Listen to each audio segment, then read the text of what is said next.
গল্পের নাম আলোয় অন্ধকার, পর্ব ২৪। লেখিকা রোজা ইসলাম। স্তব্ধ নিজের রুমে বেডে আদশা হয়ে ল্যাপটপে কাজ করছিল। হঠাৎ নিচ থেকে ঠাস করে কিছু পড়ার আওয়াজ হলো। স্তব্ধ দ্রুত উঠে ল্যাপটপ রেখে দ্রুত পায়ে নিচে গেল। সিঁড়ি দিয়ে নামতে নামতে চোখ ভুলালো এদিক ওদিক, কিন্তু হলে কেউ নেই। বিশাল বড় বাড়িটার ভিতরে থার্ড গার্ড থাকা নিষেধ। বাড়িতে শুধু টিয়া আর স্তব্ধ আছে। টনি কাজে বাইরে আছে আপাতত। স্তব্ধের চিন্তাটা তাই একটু বেশি হলো আওয়াজে। টিয়ার আবার কিছু হলো না তো? স্তব্ধ হেঁটে ডাইনিং এরিয়ায় যেতে সে হুট করে দাঁড়িয়ে গেল। তার চোখ গোল গোল রসগোল্লা হয়ে গেল।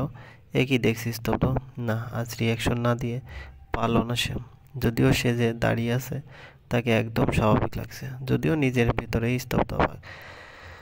অবাক হওয়ার কারণ, হাতে ওয়াইনের বোতল হাতে নিয়ে প্রায় ২০ চেয়ারের একটি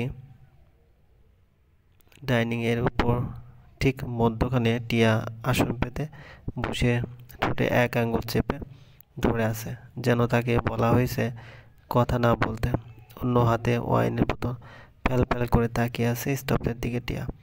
কতটা নিরীহ সেই চাহনি! স্তব্ধের কেন যেন টিয়া একটা কিউট সুইট টেডি বিয়ার লাগছে। জিগে না, তার ভয়ে চুপ মেরে বসে আছে। টিয়ার চোখ সাদা, খুব কম মানুষের এমন হয়। টিয়া কালো ফুল হাতার একটা টি শার্ট পরে, সাথে ব্ল্যাক লেডিস ট্রাউজার। লাইটের আলো কালোর মাঝে সাদা চোখগুলো ফুটে উঠেছে। অদ্ভুত আকর্ষণীয় লাগছে এই মুহূর্তে টিয়াকে স্তব্ধের, যেমন টিয়াই এই মুহূর্তে শ্রেষ্ঠ সুন্দরী নারী স্তব্ধের চোখে। স্তব্ধের ঘোর লেগে যাচ্ছে কেমন যেন। এদিকে টিয়া নিজের এহেম কাজে ভয়ে বিড়ালছানার মতো চুপটি মেরে ডাইনিং থেকে নেমে গিয়ে সুন্দর করে ওয়াইনের বোতলটা যেখানে থেকে এনেছিল সেখানে রেখে এসে স্তব্ধের থেকে একটু দূরে দাঁড়ালো। স্তব্ধ ছোট ছোট চোখ করে টিয়ার দিকে তাকিয়ে আছে। সেটা দেখে টিয়া জোরপূর্বক হেসে বলল, আমি শুধু বোতল টাচ করেছি স্তব্ধ। মানে খাইনি একটু না। কথা বলছে আর কেমন ডুলুডুলু করছে টিয়া। স্তব্ধ শুধু টিয়ার কাণ্ড দেখছে, কিছু বলছে না।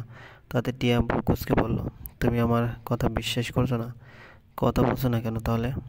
আচ্ছা, তুমি কি কথা বলতে পারো না? স্তব্ধ ধমক দিয়ে বলল, জাস্ট শাট আপ টিয়া। টিয়া হুট করে স্তব্ধের কাছে এসে গলা পিছিয়ে ধরল। স্তব্ধ হতভম্ব হয়ে গেল তাতে। টিয়া মিটমিট করে হেসে বলল, আমি জানি তো তুমি কথা বলতে পারো, কিন্তু ভাব নিয়ে থাকো। তুমি এমন কেন? আম্মু মধু দেয়নি? না কথা আছে মুখে, না কথা একটু মিষ্টি ভাব আছে। সব তিতা তিতা তিতা হো। এত তিতা কই রাখো? টিয়া স্তব্ধের গলায় ঝুলে একের পর এক কথা বলেই যাচ্ছে। স্তব্ধের তাতে অস্বস্তি হচ্ছে। জীবনে প্রথম কোনো মেয়ে স্তব্ধের এত কাছে আসতে পেরেছে, তাও তার ভালোবাসার মানুষটি। সব কেমন যেন ঘোর ঘোর লাগছে আজ স্তব্ধের। তার উপর টিয়াও আজ কী সব বলছে। হঠাৎ কীভাবে স্তব্ধ হুট করে কোলে তুলে নেয় টিয়াকে। টিয়া স্তব্ধ গলা জড়িয়ে আরও মিশে যায় স্তব্ধের বুকে। স্তব্ধের হাঁটা অবস্থাটি টিয়া স্তব্ধের গালে হাত থেকে বলে ওঠে, আমায় ভালোবাসলে কি হয় স্তব্ধ? এমন কেন তুমি? শুধু শুধু আমায় কষ্ট দাও তুমি। স্তব্ধের তেরা জবাব, আমি এমনি নাও সার দা ভাঙা রেকর্ড। টিয়া ভুকুসকে বলল, ভাঙা রেকর্ড কি? স্তব্ধ টিয়াকে তার বেডে বসিয়ে দিয়ে বলল, এসব খেতে আর একবার নিচে গেলে এই রুম থেকে আর বেরোতে পারবো না। টিয়া কাঁদো কাঁদো হয়ে বলল, আপনিও আমায় এই ডেনিয়ালের মতন বন্দি করে রাখবেন? স্তব্ধ কী বলবে বুঝতে পারলো না। আস্তে করে বলল, না রাখবো না, তুমি ঘুমিয়ে পড়ো, সকালে ভালো লাগবে। টিয়া ভয়ে উঠে দাঁড়িয়ে স্তব্ধকে ধাক্কা দিয়ে বেডে বসিয়ে নিজে স্তব্ধের কোলে বসে তার গলা জড়িয়ে ধরে বলল, প্লিজ স্তব্ধ, আমার সাথেই থাকুন। কতদিন পর পেয়েছি আপনাকে। অনেক কষ্ট দিয়েছেন আপনি আমায়, কেন একটু ভালোবাসলে কী হয়? স্তব্ধের বুকে ব্যথা করে গেল টিয়ার কথায়। টিয়ার চোখ বেয়ে পানি পড়ছে। স্তব্ধ টিয়ার চোখের পানি মুছে দিয়ে বলল, আমি আছি তোমার সাথে টিয়া, আর কষ্ট দেব না। স্তব্ধের কথা শেষ হতেই টিয়া শব্দ করে স্তব্ধের বর্ষাকালে চুমু দিয়ে বলল, আমি জানি আপনি দিবেন আমার কষ্ট, বারবার দিবেন। আপনি আমায় ভালোবাসলে না, তবুও আই লাভ ইউ স্তব্ধ বলেই একের পর এক চুমু দিতে লাগলো টিয়া স্তব্ধের গালে কপালে। স্তব্ধ মূর্তির মতো বসে টিয়ার দিকে তাকিয়ে তার কাজকর্ম দেখছে, কিন্তু ভিতরে স্তব্ধের তুফান চলছে। টিয়ার কথাগুলো টিয়ার ঠোঁটে স্পর্শে স্তব্ধ আর সহ্য করতে না পেরে বলল, টিয়া শ্যাট আপ, গুটগালের মতো ঘুমিয়ে পড়ো প্লিজ, আমায় যেতে হবে। টিয়া মাথা তুলে স্তব্ধের চোখে চোখ রেখে বলল, তাহলে একবার ভালোবেসে বলুন প্লিজ। স্তব্ধ টিয়ার চোখের দিকে তাকালো। টিয়ার এই আবদারে গভীর ভালোবাসা দেখতে পেল নিজের জন্য টিয়ার চোখে স্তব্ধ। টিয়া আবার বলল, প্লিজ স্তব্ধ। আর নিজেকে আটকাতে পারল না স্তব্ধ।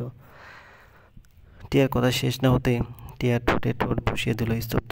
দীর্ঘদিনের তৃষ্ণার্তর মতো চুমু খাচ্ছে স্তব্ধ টিয়ার ঠোঁটে। তার সব বরাবরের মতোই উল্টো পাল্টা করে দিয়েছে টিয়া। টিয়া আপিসে ঘুর লাগা অবস্থায় চোখ বন্ধ করে আছে।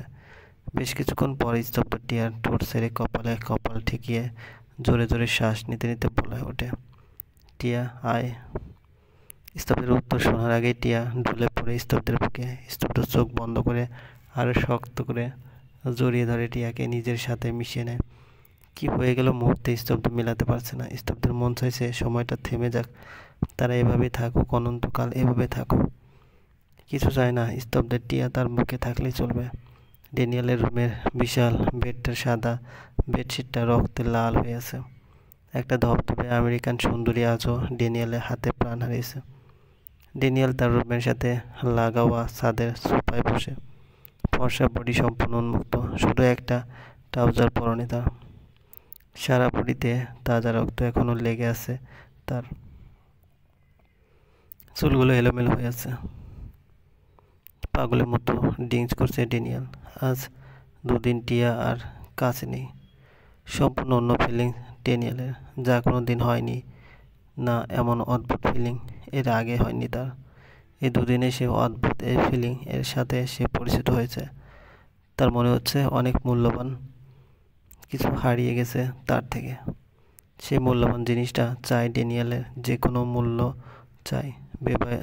ভেবেই ড্যানিয়েল বলে ওঠে, হারিয়ে যাওনি তুমি মিস টিয়া, তোমাকে কেড়ে নেওয়া হয়েছে। স্তব্ধ খান কেড়ে নিয়েছে, মরবে তুমি স্তব্ধ খান। আমি এনি টাইম আসছি তোমায় মারতে। আমার শহরে আছো, তুমি আমায় হারাতে পারবে না। No never, just wait and see. Daniel global কীভাবে যা হওয়ার নয় তা করে দেখায়, অসম্ভবকে সম্ভব করে দেখায় বলে ড্যানিয়েল উচ্চস্বরে হেসে ওঠে। চলবে। গল্পটি ভালো লাগলে অবশ্যই লাইক করবেন, কমেন্ট করে জানিয়ে দেবেন। আর চ্যানেলে যদি নতুন হয়ে থাকেন অবশ্যই সাবস্ক্রাইব করে পাশে থাকা বেল আইকনটি প্রেস করে রাখুন, যাতে নতুন নতুন ভিডিও আপলোড করার সাথে সাথে আপনার নোটিফিকেশনে চলে যায়। আর অলরেডি যারা সাবস্ক্রাইব করে পাশে আছেন তাদেরকে অসংখ্য ধন্যবাদ। ভালো থাকবেন।